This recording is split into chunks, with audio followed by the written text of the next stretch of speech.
Hey, Kings Hill family. Hope you're doing well.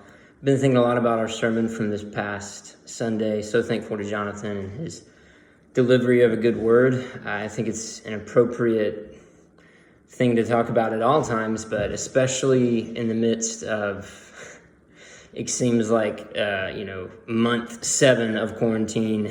Even though, praise God, microgroups are opening up, and in the midst of all the tension in our country right now, it just seems like talking about the gathering of believers is crucial, but it's crucial at all times, and that's kind of what I'd like to talk to you about for a few minutes, is this idea of the gathering of the believers through all seasons, and particularly how we understand the church as a family, because I think a lot of us, when we hear the word family, we have memories, unpleasant, painful memories, and even the best families, right, have some level of brokenness. So the reason why I'm connecting gathering to family is because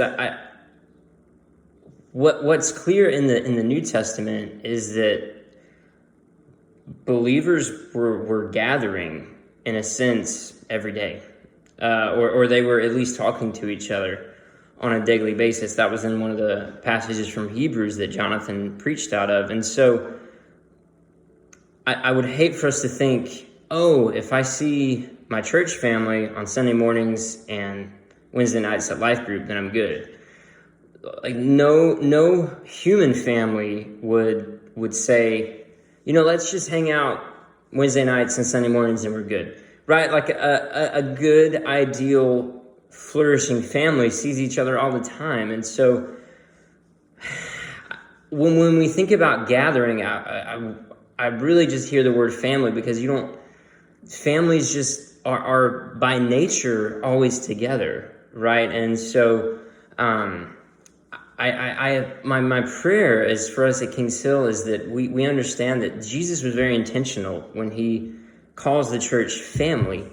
Family is necessary, right? Like in a very biological, literal sense, like we can't exist without other people, right? Like we can't come into being without other people. Like you can't make yourself come alive. And so from one sense, a family is necessary. So that's why Jesus calls the church family. And in another sense, family is constant, right? I understand that there are sad situations where homes are unstable, or people grow up in different places apart from their biological families, and so I want to be sensitive to that. But again, a good, flourishing, healthy family is together, constant, and you're stuck with each other. You can't go anywhere. And I think because we know every family is messy on some level, that's another reason Jesus calls the church family, is because no matter how messy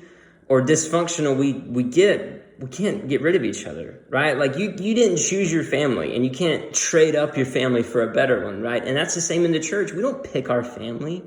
God picks our family. God saves brothers and sisters into our family, and we're stuck with each other. And so, man, when we think about gathering, and if that's the only time we're getting connected to brothers and sisters, I just don't think that's the model of the New Testament, right? A good family is in communication, and especially when there's tension or when there's conflict. An unhealthy family isolates, right? An unhealthy family doesn't talk about it. An unhealthy family shuns the issue. I remember in my own life growing up, I could measure the amount of conflict happening in my home by the effects that I didn't want to be there. So the higher the level of conflict or tension in the middle of the family members, that as that increased, my desire to leave my house. Like I wanted to go be with my friends. I wanted to go, I was a part of this club at school or that club at school, or I played this sport. And a lot of times that came from this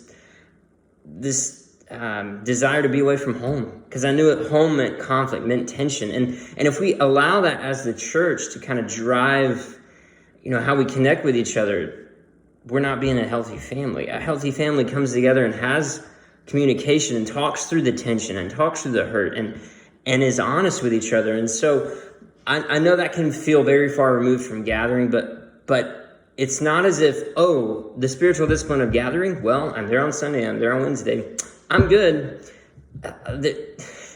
The model throughout the New Testament is that we live life as family.